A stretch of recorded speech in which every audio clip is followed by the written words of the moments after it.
Сәлем достар, менің есімім Гаухар және менің арнама қош келдіңіздер. Бүгін бізде өте қызық және бір ұзақ тақырып болып қалуы мүмкін.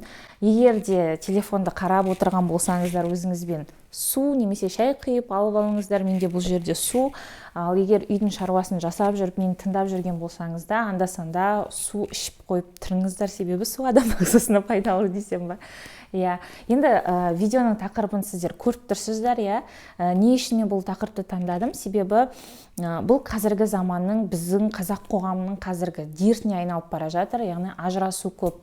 Қазақта мақал бар ғой, аурудың емін іздегенше ауырмайтын жолын ізде деген сияқты. Сол себептен көрдіңіздер ме, алдын ала барып, барлығын біліп, сосын барып шығу керек дегенім ғой тұрмысқа. Енді мен өзіме келетін болсам, мен әрине олай шыққан жоқпын тұрмысқа. Соқыр, білмеймін, еш нәрсеге қарамай солай шығып кеткендердің қатарындамын. Сол себептен тұрмысқа шығуды жоспарлап жүрген, тіпті тек қана тұрмысқа шығуды жоспарлап жүрген емес, тұрмыстағы қыздарға да пайдасы тиеді деп ойлаймын. Себебі отбасылық өмірде бәрібір де бір кикілжіңдер болып тұрады. Солардың бәлкім себебін, бір тамырын түсінуге менің бүгін септігім тиеді деген ойдамын. Сол үшін түсіріп жатырмын видеоны.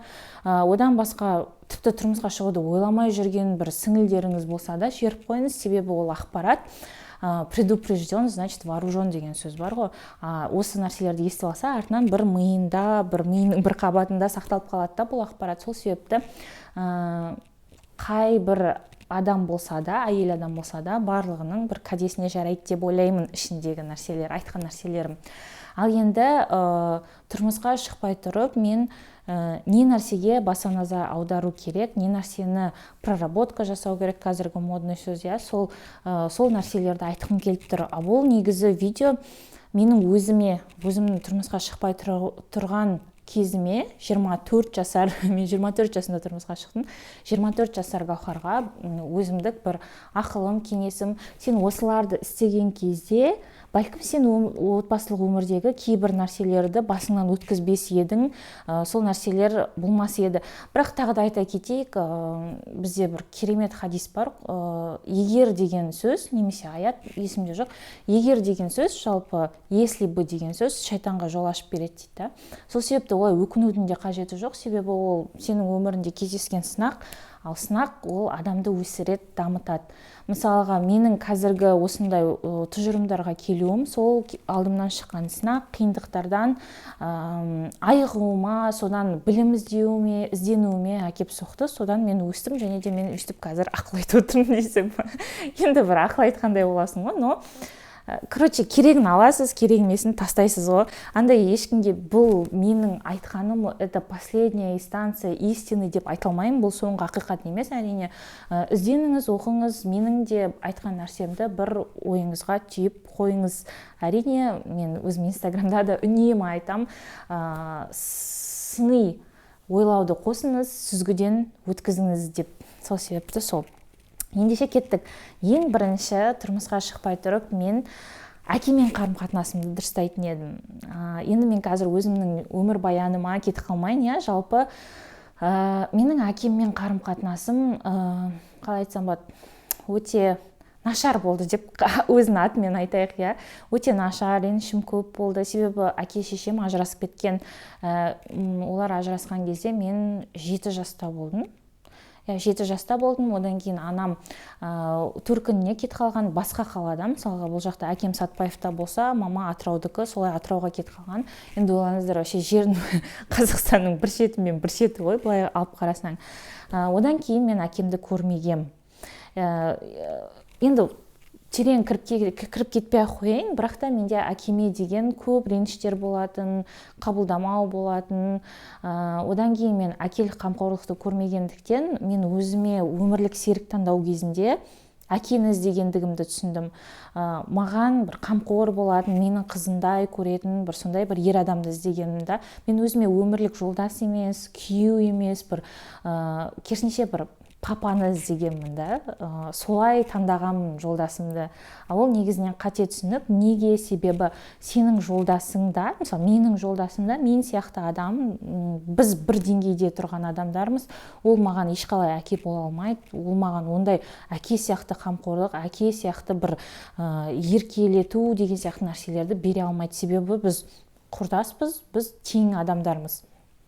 Сол себепті бұл үлкен қателік болған, бір өмірімдегі ең үлкен фейлдардың бірі. Вот әкені іздеу. Артынан сен өзіңнің ожиданияңнан, мысалы, сен оны күттің ғой, сен папаң сияқты болады деп ойладың да, енді ол на самом деле папа сияқты бола алмайды ғой ешкім. И өзіңнің ожиданияңа барасында тарс етіп соғыласың, өзің ренжіп, өзің быт-шыт боласың, неге ол бәрін сезбейді, неге ол үйтпейді, бүйтпейді, бен сонымен өзіңмен өзің ренжіп, өзіңмен өзің быт-шыт болып жүресің. Сол себепті бұл мен ойлаймын, менің бір әкеммен қарым-қатынасым, жалпы менің көрген нәрселерім бір среднестатистический адамның көргенінен бірдей деп ойлаймын да, бір асып кеткен жоқ, одан да хуже ситуациялар бар да, жаңа әкесі зорлаған деген сияқты, енді до того өтіп кетпей ақ қойған, вообще айтамын да. Және де просто әкесін танымайтын адамдар бар. Менің өзімде подружкаларым бар, вообще әкесін танымайды, сырттай таниды деген сияқты бар ғой. Сол себепті жалпы әкені жақсы көр, оған кешір, хат жаз, өрте деп ондай нәрсе айтпаймын, әрине бар ғой. Просто қабылдау. Жақсы көрмей ақ қой да, мысалға, просто ол адам өзі солай өмір сүрді, өзі солай өмір сүргісі келді, бәлкім ода басқа выбор болған жоқ, басқа таңдау болған жоқ. Сол себепті ол осындай өмірді сүрді да, мысалға, менің жағдайымда ол менің өмірімде болған жоқ. 7 жастан бастап деген сияқты ғой. Солайша мен әкемнің өмірін проживать етіп, оны түсінуге тырысып, артынан мен қабылдадым. Одан кейін өмір сүру де жалпы жеңіл болды да, сол әкемді қабылдағаннан кейін. Сол екінші нәрсе ол сепарированный болу. Психологияда жалпы енді естіп жүрген шығарсыздар өздеріңізде, жалпы сепарация деген не, ол баланың ата-анадан бөлінуі, сепарироваться етуі, өзінше бір жеке тұлға ретінде қалыптасуы, өзінің бір жеке ойы болуы, ешкімнің манипуляциясына, именно ата-ана тарапынан болған манипуляцияға берілмейтін өзіндік бір ойы бар, көзқарасы бар, және соны отстаивать етіп қорғай алатын бір сондай азамат пен азаматша. Не үшін маңызды? Себебі көп жағдайда ажырасуға осы нәрсе алып келеді Қазақстанда. Себебі бізде жалпы менталитетке итеріп тастаймыз ба, тәрбиеге итеріп тастаймыз ба, жалпы сондаймыз. Біздер ата-анаға өте байлаулы, әсіресе ер адам, оның ішінде ол үйдің кенжесі немесе үлкені болса тіптен зависимый қылдырып тастайды да. Ол жерде мысалға бала ата-анадан бөліну керек деген, ол араласпай кету, сыйламай кету деген мағынада емес, ата-ананы жақсы көру керек, сыйлау керек, алайда бағынып кетіп тек дегенін жасамау керек. Ол қандай жағдайда да, мысалы көп жағдайда, енді просто среднестатистический бір нәрсені алайық, я, қыз бала тұрмысқа шығады, бала не сепарированный да, мысалға, мүмкін қызда не сепарированный да, сөйтіп жігіт деген, неге сен мен мамама қызмет жасамайсың, үйтпейсің, бүйтпейсің, ол чисто жаңа үйіне келін алып келу үшін үйленген адамда, ол бір мен өмірлік жолдасыммен, жұбайыммен ертең ұрпақ тәрбиелейінші, өзім бір бақытты болайыншы деген оймен емес та, именно үйге келін алып келейінші, бір сондай служанка алып келейінші деген мақсатта үйленген адамда. Сол себепті ол жаңағыдай көп нелер, претензиялары болуы мүмкін да, әйеліне деген. Әйеліне көптеген бір шарттар қояды, талаптар қояды, сен соны жаса деген сияқты бар ғой. Бұл нәрсенің барлығы енді әке-шешеден кетеді ғой. Мамасы енді в основном ене ғой бізде. Мамасы солай баласын қарсы қоюы мүмкін да, еліне енді көп жағдайда кездесетін, сол тақырып көп кездеседі да. Және де андай да ситуация болады, қыз бала не сепарированный өзінің әке-шешесінен, мында өзінің отбасында болып жатқан нәрсенің бәрін шешесіне айтады да, мысалға таңнан кешке дейін телефонда, WhatsApp'та ол маған бүйтіп айтты, енем бүйтіп айтты, атам бүйтіп айтты деген сияқты, соның барлығын арғы жаққа айтып, ол жақта мамасы деген мен қызымды осындай сөз естіп жүрсін, бір нәрсе деп туған жоқпын деп сондай бір арада жанжал болуы мүмкін да. Сол себепті именно баланың әке-шешеден бөлініп, бөлек ячейка болып, бөлек бір жанұя құрғаны маңызды да. Сосын мен осы нәрсені көп айтамын. Неге? Мысалға, ер адамдар ойлайды да, мысалы, менің отбасым деген кім деген сұраққа жауап берсе, олар айтады да, ер адамдар, ол менің анам, әкем, бауырларым, әйелім, балаларым деп айтады да. жарайды дейсің, иә, жақсы. Ал сенің жанұяң кім дейсең, да, мысалға, тағы да сол ой екеуі синоним ғой деген сияқты айтады да. Мейлі, жақсы, егер ер адамның логикасына сүйенетін болсақ, онда оның әйелінің отбасы кім? Онда оның әйелінің отбасы өзінің мамасы, өзінің папасы, өзінің бауырлары, бәлкім бауырларының әйелдері, жеңгелері, балалары, иә. Сонда екеуі, получается, екі түрлі отбасыда өмір сүріп жатыр да. Осы жерде бізде қателік кетіп қалады да. Ал екеуі егер мысалы ерлі зайыпты болды ма, бұл екеуі жанұя болды, олар мынау үлкен әулет бар ғой, солардан бөлінген бір жанұя болу керек та. Бізде барлығы быт каша болып, кім не вообще қай жақта түсініксіз болып кетеді да. Сол себепті осы нәрсені алдын ала шешіп алыңыз деймін. Сіз кездесіп жүрген жігітіңізге бәлкім білмеймін, бір сұрақтар қойып, осы нәрсені сұрап, енді мен прикол ретінде айтамын да қыздарға да, например, айтамын, жігітпен сөйлесіп жүрген кезде сен былай деп айт деймін да, например, ертең үйленіп жатса, бұйырса, сен бүкіл зарплатаңды, бүкіл ақшаңды, үйдегі менің де зарплатамды, конечно, сен мамаңа береміз, енем ұстайтын болады, біз енеге бағынамыз, сіздің мамаңызға бағынамыз, жаңағыдай. Сондай сөздерді айтып көр деймін да. Егер ол я деп сөйтіп басын изеп келісіп отыратын болса, онда қаш деймін да. Себебі ол бала по-любому не сепарированный бала, потому что ол әлі күнге дейін өз ақшасын өзі ұстай алмайды, ол әлі зависимый, зарплатасының бәрін мамасына береді, оның мамасы решать етеді. Мысалға үлкен жігітке, мысалы, мә жолыңа, мә обедіңе деген сияқты тамақ беріп, тамаққа ақша беріп тұратын, ондай ситуациялар да бар да. Так что сол нәрсені алдын ала, білмеймін, бәлкім енді қазіргі жастар продвинутый ғой. Мысалға мен ойлаймын да, қазір мен жастар болғанда мен де жастарға жататын шығармын, 27-темін ғой. Мысалы мен қазір тұрмысқа шығатын болсам, мен сразу жігітіме психологқа баратын едім да. Давай семейный бір не психологты алайық та, сөйтіп барып сөйлесіп көрейік, мысалы талдап көрейік, сенің отбасы моделің, менің отбасы моделім қалай болады, ертең мысалы ажырасып кетпес үшін осы нәрсені қазір шешіп алайық деген сияқты мен оған ұсыныс тастар едім да. Егер ол жігіт бір саналы жігіт болатын болса, онда ол қуана-қуана келісетін еді да, и сондай қадамға баратын еді. В общем, осы бір методты, осы бір лайфхакты пайдаланып көрсеңіздер болады. Үшінші нәрсе ол самодостаточный болу. Қазақшасын айтатын болсақ, толық адам болу. Ол қалай да, толық адам болу Абай философиясында да бар да, толық адам деген кім деген сияқты, оны өздеріңіз Google-дан бөлек қарап аларсыздар, но мен өзімнің түсінігімде ол кім, иә? Толық адам ол өзіндік бір ойы бар, өзіндік бір көзқарасы бар, оны қорғай алатын, өзінің бір, ол барлық жағынан азат, еркін адам да, ол финанс тұрғысынан өзі азат, ешкімге тәуелді емес, ол интеллект тұрғысынан да азат, оған ешкімнің манипуляциясы өтпейді да. Мысалы, ол манипуляцияны сразу тани алатын адам.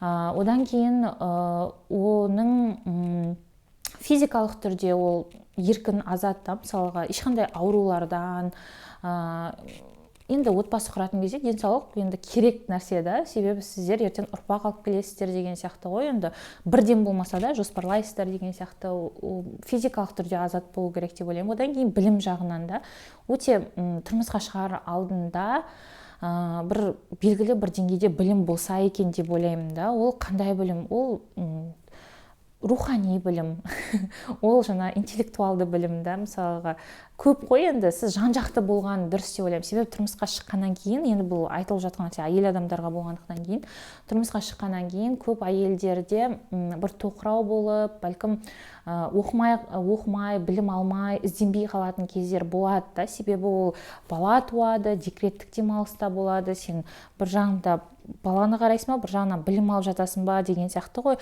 Әрине оның барлығын ұштастырып, күштетіп ұстайтын адамдар болады да, ал негізінен ол кішкене қиындау. Себебі қазір заман, дүние 5 минут сайын дамып кетіп жатыр да, біз үлгере алмай жатырмыз ғой кәдімгідей. Мысалы, Инстаграмның обновлениясы, ТикТоктың обновлениясы, Ютубтың күн сайын бәрі ауысып жатыр да. И сол сен уже декреттен кейін 2 жылдан кейін бітіп тұрсаң, уже әлем басқаша да, бәрі басқаша да.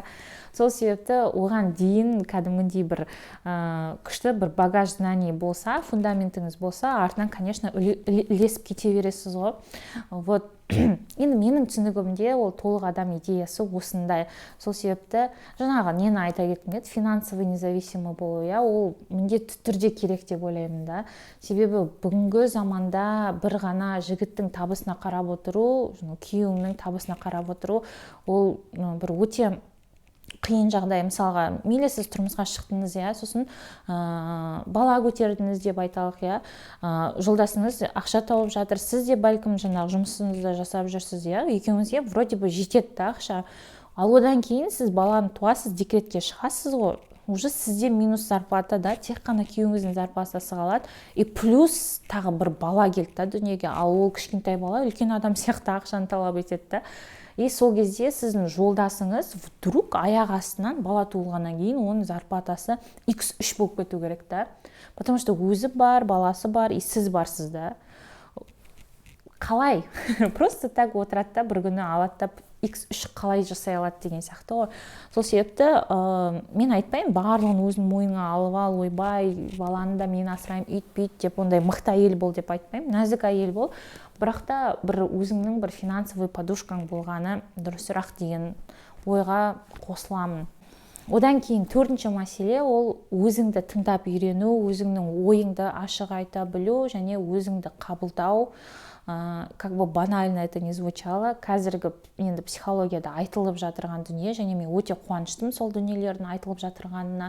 Себебі не үшін өзіңді қабылдап үйрен деп жатырмын, себебі тұрмысқа шыққаннан кейін қыз бала сол үйге барып маска киіп бастайды да, мысалға көп жағдайда солай. Өзім басымнан да өтті да, мысалы сен тұрмысқа шықтың, еще саған үйден кетіп бара жатқан кезде өзіңнің отбасың барған жеріңе тастай батып судайсың, сол үйден сенің сүйегің шығады, еті сендердікі, сүйегі біздікі. Тағы қандай күшті мақалдар бар еді, сондай нәрселерді айтады да.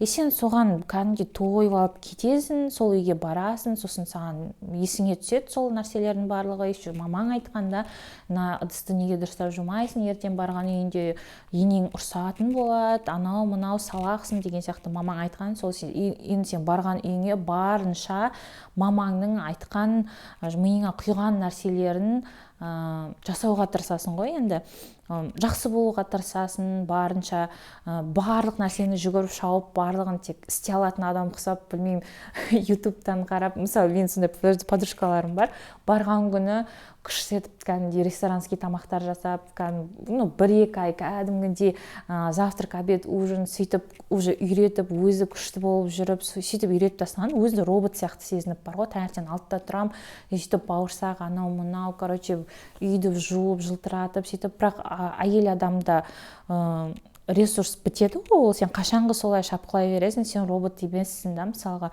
И ол басында барады да, и сол үйде сондай иллюзия создавать етіп тастайды да, вот я вот такая прекрасная, вот сендер вот благодарите меня, что я вот сендердің үйлеріне келін болып келдім деген сияқты сондай ойды таратады.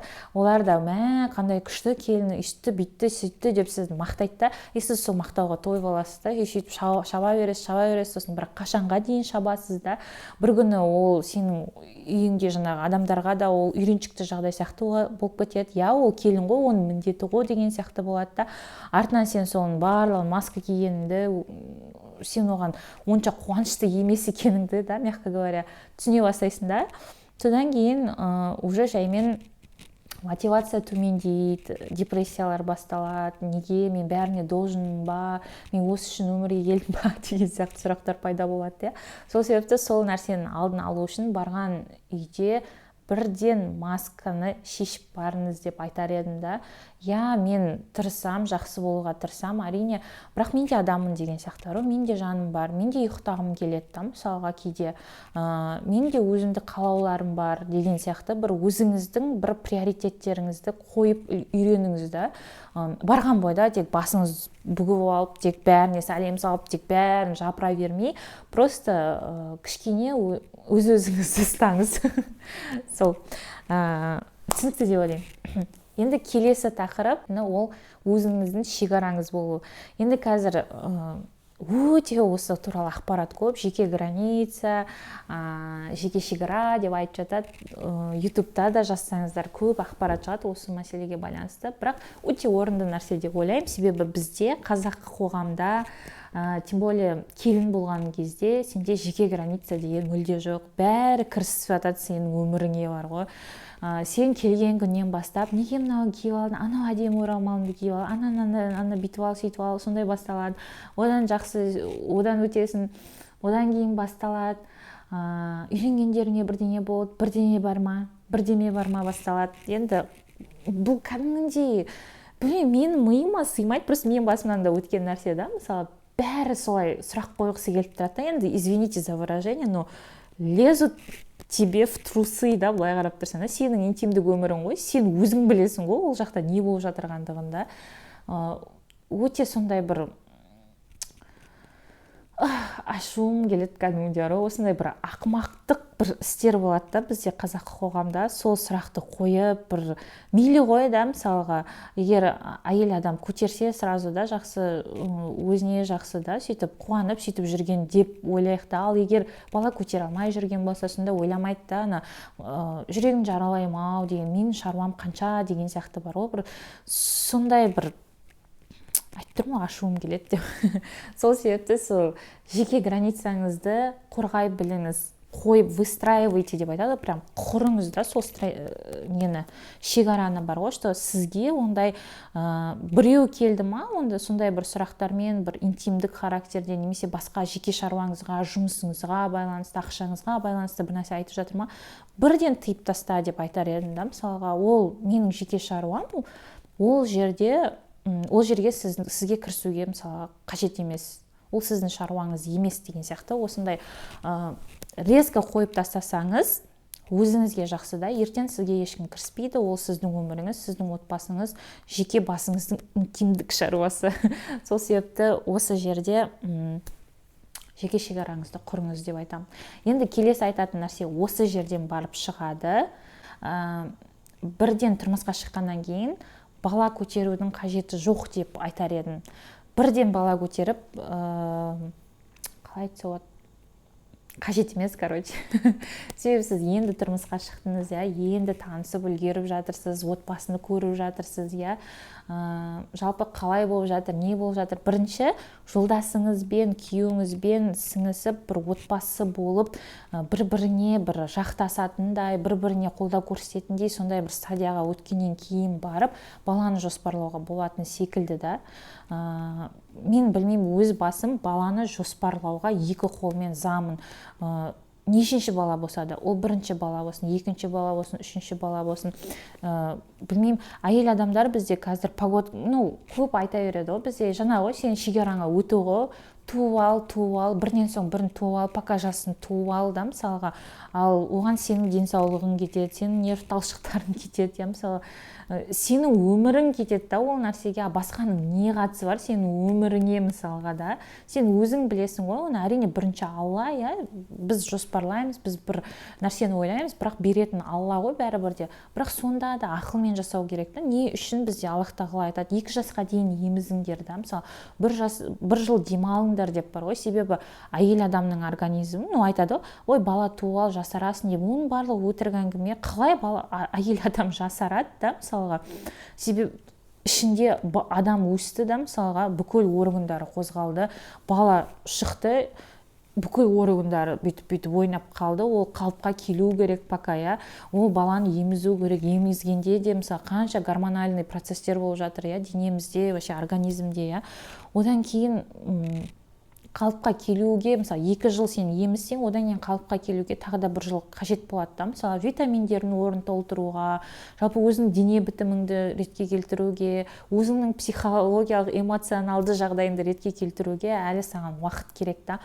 Ал бізде жаңағыдай сөздерге еріп туып ал, барлығы сенің әйтеуір бір интимдік өміріңе бір кіріскісі келіп тұрады. Сол кезде сен сол дұрыс айтып жатырған шығар, бұлар өмірді көрді ғой деген оймен сен сөйтіп туа берсең, если хочешь, туа бер, конечно, но бірақ сенің денсаулығың страдать етеді ол жерде, сенің эмоционалды состояниең страдать етеді. Себебі баламен үйде отыру, декретте ол оңай емес. Жақсы 2 жыл отырасың, бірақ 4 жыл, 6 жылдап, 10 жылдап отыру ол өте қиын. Егер сіз әрине бір финансовый достатықта өмір сүріп, бір шетелге шығып, сөйтіп жолдасыңыз сіздің бүкіл қажеттіліктеріңізді жауап беріп отса, онда әрине туа беруге болатын шығар, бірақ тағы да денсаулыққа барып тіреледі. Сол себепті осы мәселені де ойланып қойыңыз. Және де ең соңғы тағы да бір айтатын нәрсем, ол жасқанбау. Не үшін айтып жатырмын? Себебі бізде бір қазақ қыздарына тән бір өзінің бір сондай мінез бар, биязылық деп айтамыз ба, жуас болу деп айтамыз ба, немесе бізде жалпы қыздардың өзінің ойын айтуы, білдіруі өте қиын жағдай. Тем более келін болып түскен кезде көп қыздар өзінің ойын ашық айта алмайды. Оған енді түрлі факторлар әсер етеді, бәріне кірмей қояйық, бірақ мен сол нәрсені айтатын едім. Маған да мысалы Инстаграмда көп қыздар жазады, қалай айтсам болады, мен вообще қарсы сөйлей алмаймын, бір нәрсе айта алмаймын, айтсам дірілдеймін, қолым терлейді, көз жылап қоямын деген сияқты нәрселерді айтады да. Енді оның барлығы балалық шақтан, өзінің отбасынан, мектеп кезден келетін нәрселер ғой, оны талдамайсың ғой енді. Бірақ та сол өзіңізде егер сол нәрсе бар болатын болса, элементарно да, просто мысалы автобуста кетіп бара жатсыз, сіздің аялдамаңыздан мысалға тоқтамай өтіп кетті. Сол кезде сіз водительге водитель тоқтаңыз деп айта алмайтын болсаңыз, онда ойланыңыз. Онда сізге өзіңіздің ойыңызды, өзіңіздің бір пікіріңізді айтумен бір проблема бар деген сөз да. Сол себепті осы нәрсені алға тартыңыз, психологпен жұмыс жасаңыз да, дебаттарға қатысыңыз, ол да бір жақсы адамға пайдасын береді. Себебі ертең тұрмысқа шыққаннан кейін сенің жеке өміріңе жаңағыдай кірісетін, саған ақыл айтатын, бала босансаң да баланы бүйт сүйт, былай істе, қойдырмай деген сияқты сондай нәрселерді айтатын адамдар өте көп болады. Сол кезде егер сенде бір сондай мінез болатын болса, вот күшті сөз да, мінез, мысалы Ахмет Байтұрсынов ағамыз айтады ғой, жігіттер мінезді болыңдар деп. Мен қыздарға айтушы едім, бар ғой, қыздар мінезді болыңдар. Егер сондай бір мінезің болатын болса, ешкім сенің жеке шекараңа өтпейді, сені сыйлайтын болады, саған бір тупой сұрақтармен ешкім кірісіп келіп ақыл айтып ондай нәрсе жасамайтын болады. Себебі сіз өз-өзіңізге сенімдісіз, сіз өзіңіз жасқанбай, өзіңіздің ойыңызды, өзіңіздің пікіріңізді, өзіңіздің бір ұстанымдарыңызды айтып, кешіріңіз, мен сізді тыңдадым, иә рахмет, бірақ менің өз ойым бар деп айта алатындай сондай бір деңгейде болуыңызға тілектеспін. Сондай болғанын қалаймын қазақ қыздарының.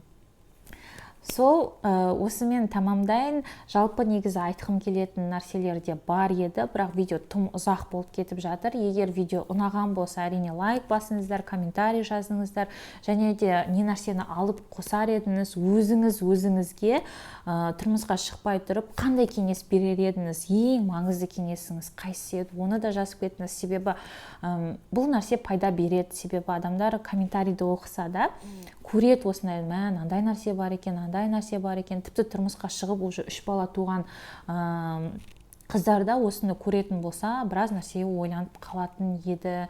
Жаңағыдай психологқа бару деген сияқты, самодостаточный болу деген сияқты. Себебі ешқашанда кеш емес. Егер ойыңызды өзгеріп, бір білім алып бастасаңыз, әрине кеш емес. Кез келген кезде өзгеруге болады, кез келген кезде өзіңіз қалайтындай өмірді сүріп, өзіңізді құрастыра аласыз. Көбі айтып жатады, мен өзімді таба алмай жүрмін деген сияқты бар ғой. Мен ойлаймын, адам өзін таппайды, потому что сіздер туылған кезде сәби болдыңыздар, сіздер бір тұлға болған жоқсыздар ғой. И сөйтіп өсе келе адам өзін құрастырып алады деп ойлаймын да. Сол себепті өзіңізді құрастырып алыңыз. Ешқашанда кеш емес. Сол сіздермен бірге болған мен Гаухар, және менің өте ұзақ видеом. Келесі видеода кездескенше сау болыңыздар.